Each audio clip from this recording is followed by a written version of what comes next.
வணக்கம் friends, welcome to பிரகீஸ் kitchen channel. இன்றைக்கி நம்ம வீடியோவில் ஒரு ஹெல்த்தியான கிரேவி தான் பார்க்க போகிறோம். இது சப்பாத்தி, ரைஸ், புலாவ், பிரியாணி இந்த மாதிரி எல்லாத்துக்கும் நல்ல சைட் டிஷ்ஷாக இருக்கும். ரொம்ப ஹெல்த்தியும் கூட. பன்னீர், பச்சை பட்டாணி ரெண்டும் சேர்த்து ஒரு சூப்பரான கிரேவி தாங்க பார்க்க போனோம். இது பேர் பன்னீர் பீஸ் மசாலா. நம்ம நார்மலாக பன்னீர் பட்டர் மசாலா கேள்விப்பட்டிருப்போம். அது கூடவே நம்ம பீஸ் அதாவது பச்சை பட்டாணி சேர்க்கறதுனால இது நம்ம பன்னீர் பீஸ் மசாலான்னு சொல்கிறோம். இந்த கிரேவி பார்க்குறதுக்கு முன்னாடி இது வரைக்கும் நம்மளோட பிரகீஸ் கிச்சன் சேனலை சப்ஸ்கிரைப் பண்ணலன்னா சப்ஸ்கிரைப் பண்ணிவிட்டு பக்கத்தில் இருக்க பெல் ஐக்கானையும் கிளிக் பண்ணிக்கோங்க.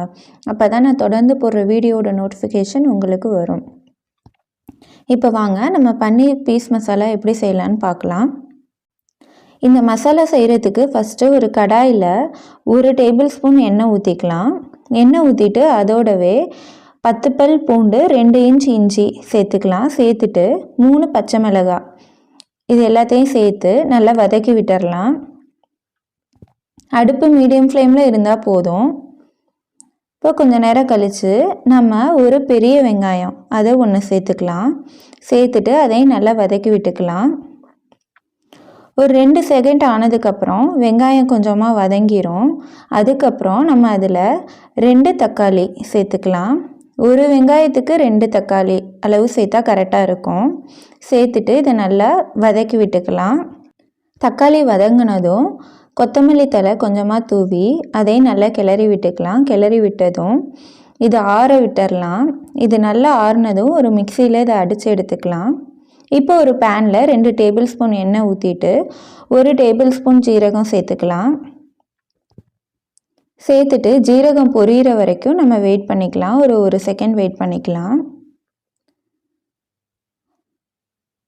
ஜீரகம் பொரிஞ்சதுக்கப்புறம் நம்ம இதில் மிளகாய்த்தூள் 1/2 டேபிள் ஸ்பூன் சேர்த்துக்கலாம். அதோடவே 1/4 டேபிள் ஸ்பூன் மஞ்சத்தூள், 1/2 டீஸ்பூன் மல்லித்தூள், அப்புறம் கரம் மசாலா 1/2 டேபிள் ஸ்பூன் சேர்த்துட்டு இது எல்லாத்தையும் நல்லா மிக்ஸ் பண்ணி விட்டுக்கலாம்.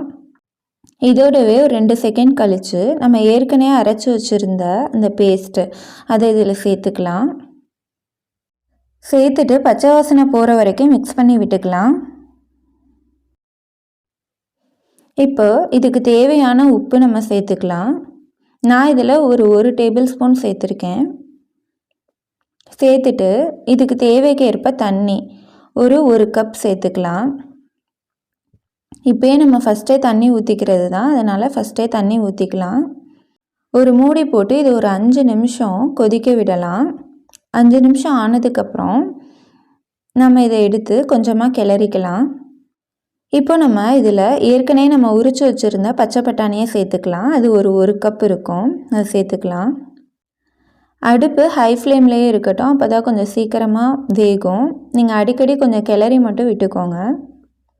இப்போ இதை ஒரு மூடி போட்டு ஒரு 5 நிமிஷம் வேக விடலாம். இப்போ பச்சை பட்டாணி அரை வேக்காடாக வெந்துடும்.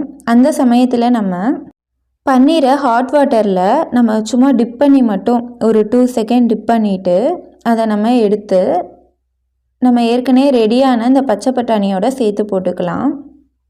நம்ம இப்படி பன்னீரை டிப் பண்ணாமல் போட்டுட்டோம் அப்படின்னா நமக்கு பன்னீர் சாஃப்டாக கிடைக்காது, ஒரு மாதிரி ரஃப் ஆயிரும். அதே மாதிரி ஹாட் வாட்டரில் போட்ட உடனே நம்ம பன்னீரை எடுத்துடணும். இல்லை அப்படின்னா நமக்கு பன்னீர் கொஞ்சம் கரைஞ்சி போகிற மாதிரி ஆயிரும். அதனால் சீக்கிரமாக எடுத்துட்டு நம்ம இதோட மிக்ஸ் பண்ணிவிட்டு இது ஒரு 5 நிமிஷம் கழித்து நம்ம அடுப்பை ஆஃப் பண்ணிடலாம். பன்னீர் உள்ளார கிரேவி இறங்கி இது பார்க்கவே நல்ல டெக்ஸ்சரில் வந்துடும். இதே மாதிரி நீங்களும் உங்கள் வீட்டில் ட்ரை பண்ணி பார்த்துட்டு உங்களோட கமெண்ட் செக்ஷனில் சொல்லுங்கள். இந்த வீடியோ பிடிச்சிருந்துச்சுன்னா லைக் பண்ணிவிட்டு உங்கள் ஃப்ரெண்ட்ஸ்க்கும் ஷேர் பண்ணுங்கள். தேங்க்ஸ் ஃபார் வாட்சிங்.